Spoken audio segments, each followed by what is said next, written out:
अनि सुन्नु एउटा इन्ट्रेस्टिङ के हुन्छ नि उखुको जुसको लागि यहाँनिर भैयाले बनाइरहेको छन् काठकोबाट अनि जुस पेल्ने चाहिँ सिस्टम रहेछ होइन हेर्नुहोस् है यसरी देखाउँछु मैले भैया कितने का है गिलास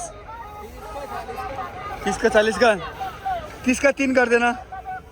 आइस आइस तो नहीं डालेंगे ना ए ल है हेर्नुहोस् है हेर्नुहोस् है ए हेर्नुहोस् है त्यसलाई है 30 रुपैयाँ 3 राख्नु है 30 को 90 का हेर्नुहोस् है ल यसरी चाहिँ जुस आउँछ है हेर्नुहोस् नि होइन यो हातबाट पेलेको जुस होइन मेसिनबाट है यो हेर्नुहोस् एकदम इन्ट्रेस्टिङ छ कि होइन अनि कति साफ छ हेर्नु न उखु पनि एकदम साफ छ होइन है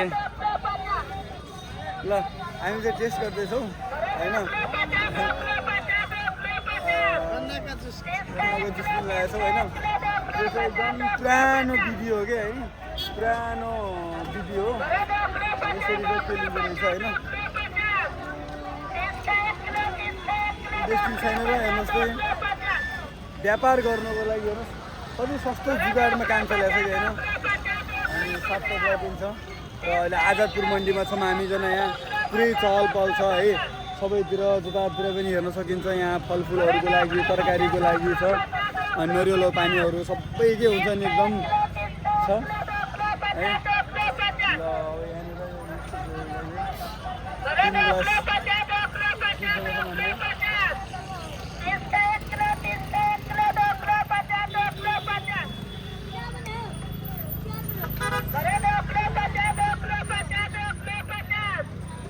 ल दुई गिलास मात्रै 3 गिलास